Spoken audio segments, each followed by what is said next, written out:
राधे कृष्ण दोस्तों, हम अपने चैनल पर प्रेमानंद महाराज जी के सत्संग सुनाते हैं, तो प्लीज़ वीडियो को फुल वॉच करें। तो चलिए वीडियो की शुरुआत करते हैं। और अगर तुम्हें यह भ्रम हो कि एकांत में आसन लगाकर ध्यान लगाने से भगवान की प्राप्ति हो जाती है, तो बगुला बहुत एकांत में जल में खड़ा होकर एक टांग केवल ध्यान लगाता है, लेकिन मछली का भगवान का नहीं। उसका उद्धार हो गया क्या? ये तुकाराम जी की बात है। अगर तुम्हें ऐसा भ्रम हो गया हो कि कोई एकांत गुफा हो, घुस जाऊं बस वहां भगवत प्राप्ति हो जाएगी, तो चूहा और सांप रात दिन बिल में रहते हैं, इनको भगवान की प्राप्ति हो गई क्या? तुकाराम जी से जब प्रश्न किया गया कि क्या गृहस्थाश्रम में भगवान की प्राप्ति ऐसे हो जाएगी जो विरक्त हो जाएगी, बहुत ध्यान से सुनिए, सिद्ध संत है, वो कह रहे हैं कि पागल मत बनो, भगवान की प्राप्ति भगवान के भजन करने से होती है, वो गृहस्थी में भी हो जाएगी। अगर तुमको लगता है कि वन में रहने से भगवान मिल जाते हैं, तो हिरण को मिल जाते, खरगोश को मिल जाते, बाघ को मिल जाते, सब ब्रह्म प्राप्त हो जाते। अगर तुमको लगता है कि एकांत में ध्यान लगाने से मिल जाते, तो बगुला जल में खड़ा होकर एक टांग केवल ध्यान लगाता है, लेकिन मछली आई गड्ढ से खाया फिर शांत खड़ा है, बगुला को नहीं मिला। फिर कहते हैं कि एकांत गुफा में घुसने से भगवान मिल जाते, तो चूहा और सांप बिले में रहते हैं रात दिन, उनको भगवान मिल जाते। तो इसलिए हम तुमसे कह रहे हैं कि ये चीज चपड़ की बातें छोड़ो। तुकाराम जी कह रहे हैं घर में विट्ठल का मंदिर बना, घर को ही विट्ठल का मंदिर बनाओ, ठाकुर विराजमान करो, आप सेवक हो जाओ, बढ़िया भोग लगा के पाओ, नाम कीर्तन करो, कथा वार्ता करो, अपने कर्म को भगवान को अर्पित कर दो, भगवान की प्राप्ति हो जाएगी।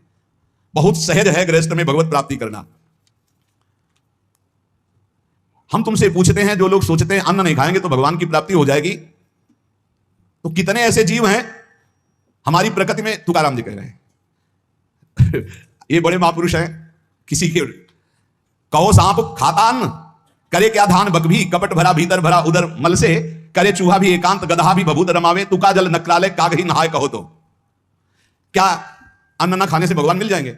अगर हां, तो बहुत से पक्षी ऐसे हैं जो केवल फलाहार रहते हैं, बहुत से ऐसे हैं जो घास चर के रहते हैं, ना वो अन्न खाते हैं ना कुछ और, कुछ है फलाहार, कुछ है तृण चरते हैं, कुछ है पानी पी के केवल रहते हैं। भैया केवल पानी से इन सबको भगवत साक्षात्कार हो जाता है क्या?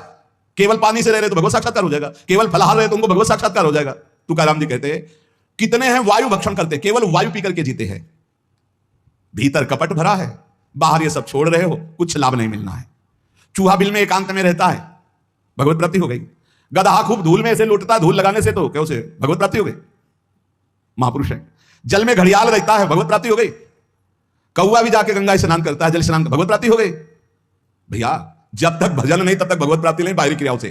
तुकाराम जी कह रहे हैं तुम्हारे हृदय में बुराई भरी हुई है और बाहर से साधु का भेष बनाए हो तो तुम्हें भगवत प्राप्ति हो जाएगी। अरे चाहे वायु भक्षण करो, चाहे तुम ध्यान का नाटक करो, चाहे एकांतवास करो, चाहे भस्म लेपन करो, चाहे जल में खड़े हो जाओ, चाहे जितना अनुष्ठान करो, जब तक भजन नहीं करोगे भगवान का, तुम्हारी बुद्धि निर्मल होने वाली नहीं, बाहरी क्रियाओं से कोई लाभ नहीं। तुकाराम जी कह रहे हैं भक्ति मुक्ति दिलाने वाली है समस्त भवबंधनों से। रात दिन अपने प्रभु का नाम जप कर रहे, चिंतन कर रहे। एक गृहस्थ आए थे, बहुत अच्छी स्थिति, नेत्रों में नेत्र मिला के जब बात किया तो बड़ा संतोष, जब जाने लगे तो कहा 1 मिनट रुको, इससे मुख पे बड़ाई नहीं करनी चाहिए, पर आप सावधान रहना, बहुत अच्छी स्थिति, संभाल के निकल जाओ। बस उन नेत्रों से ऐसे किया, चुपचाप गंभीर मुद्रा, प्रश्न बहुत जोर का और स्मरण में बिल्कुल तन्मयता, एक एक चेष्टा उनकी बता रही थी, बहुत बढ़िया बाजी मार ले जाओगे, कोई तुम्हें प्रणाम नहीं करेगा, कोई दान पुण्य नहीं, कोई नमस्कार नहीं, बहुत जल्दी निकल। विरक्त भाव में रात दिन भगवान के भजन में व्यतीत करो, तभी बात बनेगी। केवल इन सब बाहरी बातों का देखो, इसीलिए खंडन किया तुकाराम जी ने। जो विरक्त अपनी देह को घृणित समझकर त्याग देता है, देह के राग का, बलमूत्र का भान क्या इसमें, वो महासुख को प्राप्त होता है। इससे ज्यादा प्यार करने की जरूरत नहीं है। जो इस देह से ज्यादा प्यार करते हैं वो सीधे नरक का रास्ता तय कर लेते हैं। बहुत संभल के चलने की जरूरत है। इस देह के राग को मिटाने के लिए ही तो भगवत मार्ग में चले, चाहे गृहस्थ हो चाहे विरक्त। तुम अपना स्वभाव बनाओ आत्म कल्याण के लिए। शरीर को ज्यादा सुख दोगे, ज्यादा सुख भोगोगे तो नरक का रास्ता पुष्ट कर देगा। और शरीर का त्याग भी नहीं करना है कि मतलब, क्योंकि शरीर के बिना भजन नहीं होगा, शरीर के बिना साधना नहीं होगी। तो उचित खिलाओ पिलाओ, उचित विश्राम, खूब भजन और सतमार्ग की चेष्टाओं की। इसको इतना भजन कराओ कि इसका भाव ही नष्ट हो जाए कि मैं शरीर हूं। तुकाराम जी कहते हैं इसमें संदेह नहीं। वैराग्य की बातें करने से वैरागी नहीं हो जाता। जब सुंदर सुंदर भोग, सुंदर सुंदर रूपवान भोग शरीर के सामने उपस्थित और भोगने की इच्छा ना हो, उसका नाम वैराग्य है।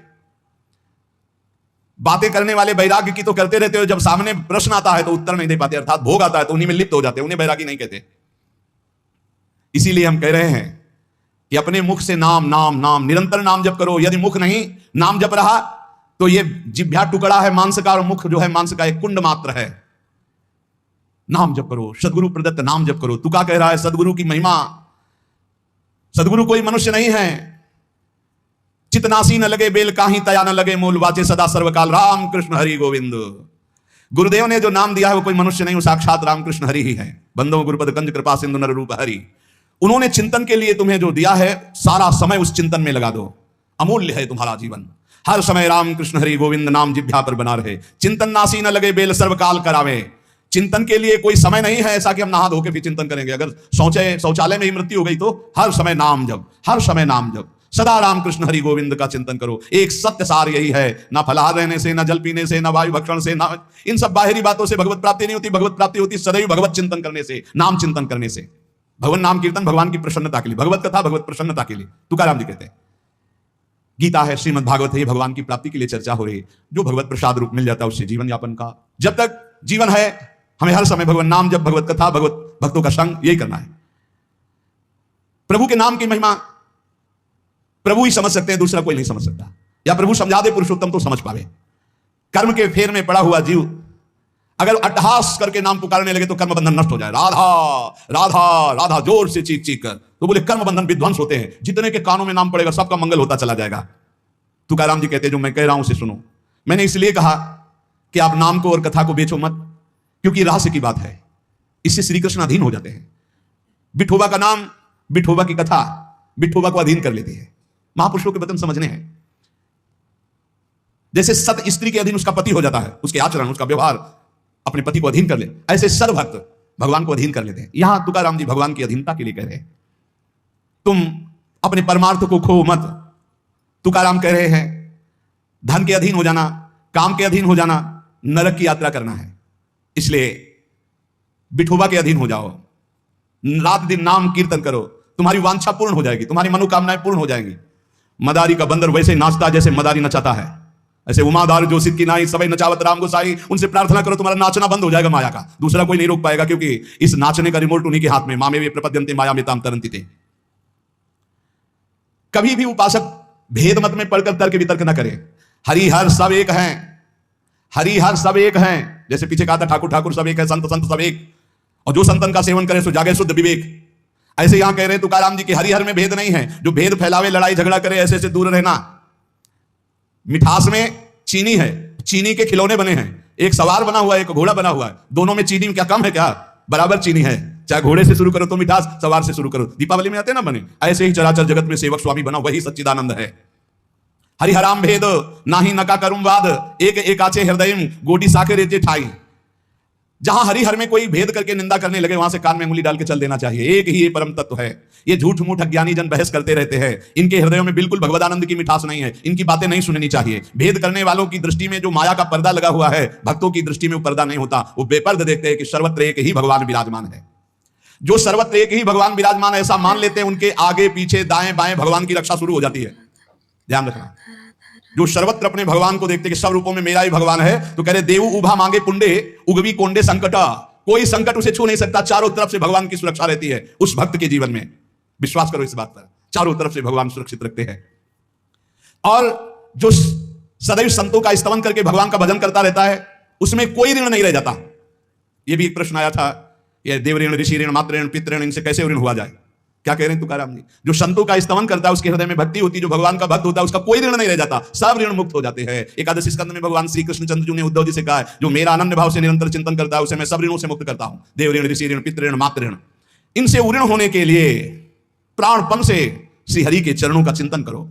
जैसे जैसे कोई भगवान का ध्यान करता है, तो भगवान का प्रभाव उसमें उतरने लगता है।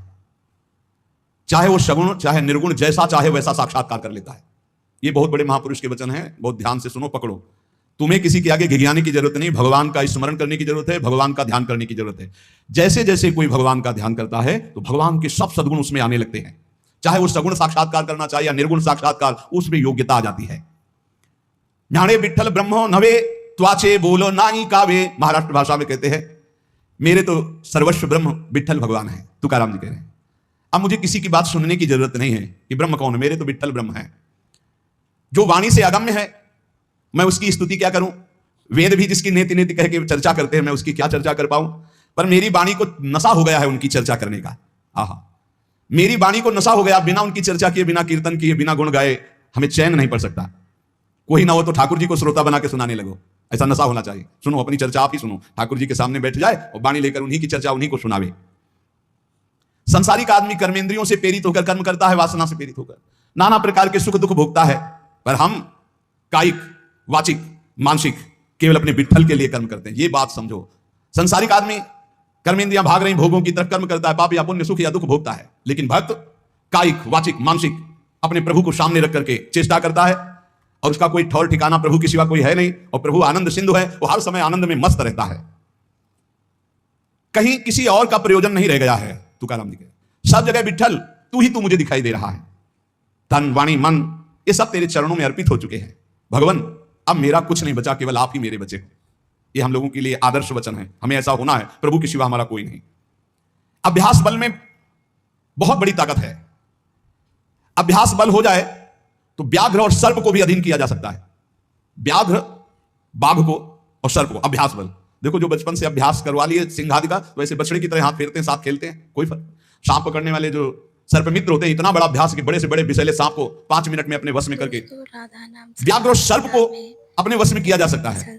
अभ्यास से विष को पचा लिया जाता है। जब उड़िया बाबा ने सुना कि एक महात्मा 10 ग्राम संख्या जहर रोज खाते हैं, तो उनका इसमें तो 10 आदमी मर जाए, ऐसा हो ही नहीं सकता। तो उन्होंने कहा महात्मा है तो उनका पता बताइए, मैं जाऊंगा। उड़िया बाबा वहां गए, महात्मा से कहा आप 10 ग्राम संख्या जहर रोज खाते हैं? उनका हाँ। बोले मैं देखना चाहता हूं, क्योंकि विश्वास नहीं होता, 10 ग्राम में तो 10 लोग मर जाएंगे। शाम के 4 बजे उन्होंने डाला सिलबट्टा में 10 ग्राम तौल करके जहर, संख्या जहर, जैसे धतूरा होता है ऐसे संख्या, उसे पीसा और पीस करके पूरा धोकर खप्पर में डाला और बस पी गए। महात्मा है तो आश्चर्य की बात है। बोले तो रोज हम पीते हैं। तो बोले 10 ग्राम कैसे? तो बोले अभ्यास, पहले दिन एक बीज लिया था, ऐसे घस के चाटा, नशाया, कई दिन उसी बीज को घसकर चाटते रहे, फिर एक बीज, फिर धीरे धीरे आज 10 ग्राम पचा लिया। तुकाराम जी कह रहे हैं अभ्यास का बल करे तो व्याघ्र और सर्प को वश में कर ले। तो मन को वश में नहीं किया जा सकता, इंद्रियों को वश में नहीं किया जा सकता, अभ्यास से किया जा सकता है। अभ्यास योग युक्त ने चेतसा नान्यगामिना। अभ्यास से हम विष को पचा सकते हैं। अगर हम रोज भगवत कृपा से अपमान को पचाना सीख जाएं तो बड़े से बड़े अपमान को भी, निंदा को भी मुस्कुराते हुए सह सकते हैं। अभ्यास से वेदों का अर्थ समझ लिया जाता है। वेद पाठ का अभ्यास करो, धीरे धीरे वेद अर्थ समझा। इसलिए कुछ दुष्कर नहीं है, तुम अभ्यास में आओ। मेरा वजन में मन नहीं लगता, अभ्यास करो। अभ्यास में तुम जितना आगे बढ़ोगे उतने उच्च अवस्था को प्राप्त हो जाओगे। अभ्यास में बहुत बड़ी दम है। अभ्यास एक एक कदम बढ़ाते चले जाओ।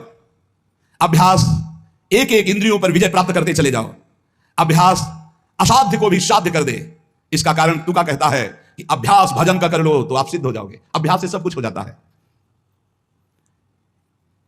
संत जब घर आते हैं तभी दशहरा और दिवाली माननी चाहिए, जो भगवत प्रेमी महात्मा है। बहुत बड़ा प्रभाव है, इसीलिए उस प्रभाव का दुरुपयोग असाधु जन कर बैठते हैं। मूर्तमान परम पवित्रता और तीर्थ चलकर आज आ रहा है, ऐसा अनुभव होता है जब संत आते हैं। आज ही दिवाली दशहरा श्री साधु संत आले घरा, तुकाराम जी का आज ही हमारी दिवाली और दशहरा हो गया, क्योंकि भगवत प्रेमी महात्मा हमारे घर पधारे या भगवत प्रेमी महात्मा का सानिध्य मिला। साधु संत एति घरा तोची दिवाली दशहरा। हमारे लिए उत्सव है जब भगवत नाम जापक भगवत प्रेमी महात्मा आए, उनका चरणोदक लिया, उनकी वंदना की और बैठ करके उनसे हम भगवत चर्चा की।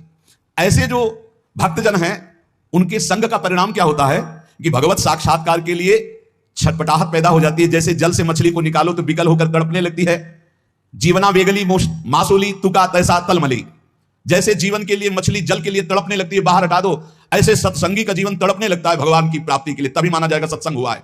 सत्संग का यह फल है। बड़े भाग पाइप सत्संगा बिना प्रयास होई भवभंगा। संत आदि देवा मग। अगर एक तरफ बड़े बड़े देवता खड़े हो, एक तरफ संत खड़े हो, तो पहले आराधना किसकी करनी चाहिए?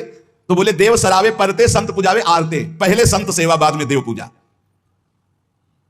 जैसे लब्ध्वा जन्म मर प्रार्थम मानुष्यम, ये मनुष्य जन्म जो प्राप्त हुआ है इसकी सार्थकता भगवत प्राप्ति है। देव आराधन से नहीं होगी, ये संत आराधन से होगी, जो भगवत प्रेमी महात्मा है। नरदेह का ऐसा ऊंचा स्थान है कि इससे ब्रह्म सायुज्य प्राप्त कर सकते हो, जो अत्यंत कठिन है। नरदेह की स्तुति बड़े बड़े देवता करते हैं, इसलिए तुम्हें वही नरदेह प्राप्त हो गया है। तुकाराम जी कह रहे हैं तुम सच्चिदानंद पदवी को प्राप्त करने के लिए सच्चिदानंद में डूबे हुए किसी संत महात्मा के मिलन की आकांक्षा करो। भगवान से प्रार्थना करो कि मुझे अपने प्रेमी संत का सानिध्य दे दो। उनकी कृपा दृष्टि से आपका मार्ग खुल जाएगा सायुज्य मोक्ष का। इस लोक को देखो, लोगों की क्या दुर्दशा है। देह मिलने पर भी क्या धन्य हो रहे हैं क्या? नहीं। तो जो विठ्ठल के दास हुए वही धन्य हुए। जो विठ्ठल विठ्ठल ऐसे कहते आयु व्यतीत कर रहे हैं, वही सच्चिदानंद पदवी को प्राप्त होते हैं। तुका कहता है मानव जीवन में तू भजन कर ले, बिना भजन के कुछ सार्थक नहीं जीवन। देखो ना भगवान कितना प्यार करते हैं। रीछ बानर कौन सी पवित्रता धारण करते हैं, लेकिन भगवान वृक्ष के नीचे बैठे और ऊपर डालते। प्रभु तरुतर कप डार पर ते किए आप समान। ग्वाल बाल अपने मुख की छांच भगवान के मुख में डाल रहे सखा मंडली। देखो ना प्रेम हमारे विठ्ठल का। तुकाराम जी कह रहे गोलियांची ताकि पीरे कोड़ पोरे चांगली। ग्वालों के मुख की छांच पी रहे, तभी तो ब्रह्मा जी को मोह हो गया। ये भगवत प्राप्ति कोई कठिन नहीं, बस चौपड़ का खेल समझ लो। चूक गए तो गोटी मारी जाएगी, गोटी मारना, भवबंधन में फंस जाना, गोटी निकाल ले गए, जीवन मुक्त हो गए। चौपर का खेल। सारी जी मरी झूठी बाती सारी, बद्ध मुक्त वारी बातकारी। कोई जीवन मुक्त होना कठिन नहीं है। लूडो का खेल। चूक गए, तुम्हारी गोटी मार दी गई, और सावधानी से अपने अंक को गिनकर गोटी को बचाते हुए निकल गए, जीत गए, जीवन मुक्त हो गए। नहीं, गोटी मार दी जाएगी, खेल है कि सारी सारी वही गोटी, सारी मारी गई, सब झूठा हो गया, खेल बेकार हो गया, हार गए। और सारी मारी नहीं गई, निकल गए तुम तो मुक्त हो गए। खेल रखा है भगवान ने। तुकाराम जी से पूछा गया, क्या गृहस्थाश्रम में जैसे विरक्त को भगवान मिल जाते हैं ऐसे मिल जाएंगे? तो उन्होंने कहा, पागल बनने की जरूरत नहीं है। यह बात दिमाग में बैठाने की जरूरत नहीं कि बन बन भागने से ही भगवान मिलते हैं। अपने लोगों के भाग्य में यह मार्ग लिखा था, पर हम आज भी अनुभव करके ही कहते हैं। जो आज दुर्दशा देख रहे हैं, उस दुर्दशा से हम कह रहे हैं कि घर में रहकर धर्म पूर्वक आचरण करते हुए भजन करने से बहुत लाभ मिलेगा। विरक्त मार्ग बहुत ही मतलब आग पे चलने का मार्ग है, खिलवाड़ नहीं है। आप ये समझ लो, खिलवाड़ नहीं। सफीपुर एक गंगा किनारे स्थान है, तो वयोवृद्ध महात्मा सन्यासी रहते थे, तो उनके घर के कुछ लोग गुड़ और ये सामग्री लेके गए। तो उनका, गंगा जी में डाल दो या किसी और को दे देना। नहीं, मुझे आपका एक भी अन्न का टुकड़ा नहीं, मैं विरक्त हूं, आपका सेवन नहीं कर सकता। और आप यहां से कुछ एक भी टुकड़ा लेने की सोचना मत। आप ऐसे खरे स्वभाव वाले संतों को देखा कि अपने विरक्त मार्ग के पंथ के जो नियम है वो बड़े कट्टर भाव से निर्वाह करने, आज समझे में नहीं आता, हमसे चूक हो जाती है। तो जो हमें विरक्त मार्ग से चलकर लाभ मिलना था वो नहीं मिल पाता। श्री तुकाराम जी कह रहे हैं, वन में यदि भगवान होते तो हिरण को भगवान मिल जाते, तुकाराम जी की वाणी है। खरगोश को मिल जाते, बाघ को मिल जाते, ये सब भगवत प्राप्त हो जाते। देखो, जब आनंद मिलेगा तब मन पंगु हो जाएगा। जैसे भौरे में बहुत बड़ी ताकत है कि चाहे जितना मजबूत काट हो, वो बड़े मौज से खेलते खेलते उसमें छेद कर देगा। जब कमल की पराग वृत्ति में वो पहुंचता है तो थोड़ा सा भी पराग को धक्का न लगे, शांत होकर बैठ जाता है, चाहे जीवन खोना पड़े, वो कमल की पंखुड़ी को नहीं काटता। ऐसे उदाहरण दे रहे, ऐसे ही तुम्हारा मन तब तक उद्दंडता करता रहेगा जब तक भगवत सुख नहीं मिलेगा। जिस दिन इसे आनंद मिला, भगवत आनंद, ये बैठ जाएगा, इसका अस्तित्व खत्म हो जाएगा, ये बैठ जाए। निज सुख बिन मन होई कि थीरा, बिना आत्मानंद का अनुभव मिले मन स्थिर नहीं होगा, शांत नहीं होगा, विश्राम नहीं पाएगा। भौरे का दृष्टांत देकर के मन को समझा रहे हैं कि मन भौरा है, भटक रहा है विविध भोगों में, बड़ा मजबूत है, बलशाली है, लेकिन ये तभी निर्बल बनेगा जैसे भौरा कमल में आ जाता है तो वहां अपना बल खो देता है। ऐसे ही श्री हरि चरणारविंद, हरि नाम, भगवत आश्रय, भगवत भक्ति, इसी में मन आनंद को प्राप्त होगा।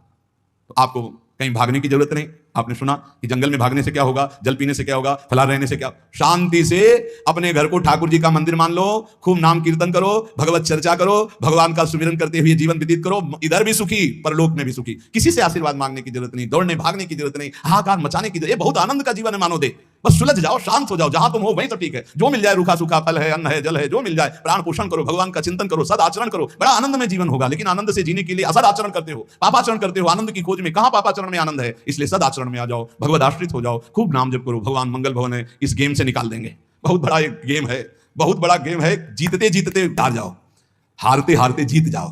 तो हम तो जीत गए। नागरी दास ही जन्म जितायो, बलिहारी बलिहारी हमारी सबही बात सुधारी। कृपा करी श्री कुंज बिहारी, और श्री कुंज बिहारी हमारी सबही बात सुधारी। लाखों अपने वृंदावन में, बस खास बात बल गई। नहीं, आप क्या समझते हो?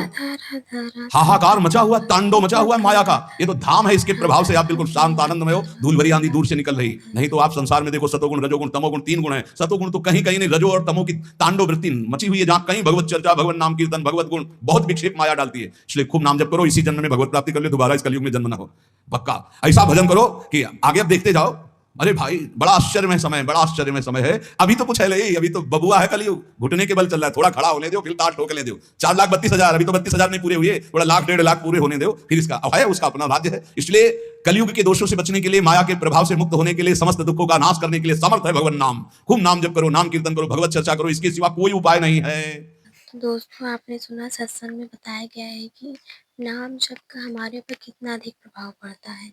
नाम जप से हम अपने पूर्व के जन्मों के साथ साथ इस जन्म में भी किए गए कर्मों को, जिससे हमारे सारे पाप नष्ट हो जाते हैं और हमें सद्गुणों की प्राप्ति होती है। इसलिए प्रिय मित्रों, कहीं न कहीं पूजा पाठ करते समय थोड़ी देर के लिए आप कहीं भी लेटे हों, बैठे हों, 2 मिनट के लिए नाम जप कर सकते हैं। नाम जप करने के लिए आपको किसी भी भक्ति में या किसी मंदिर में बैठने की आवश्यकता नहीं है, कहीं पर भी आप बैठ के नाम जप कर सकते हैं। ना ही आपको गुरमत लेने की आवश्यकता है, भगवान हर जगह मौजूद होते हैं। इसलिए वीडियो पसंद आई हो तो प्लीज़ चैनल को लाइक, शेयर, सब्सक्राइब करना ना भूलें। Thanks for watching. Radhe Radhe.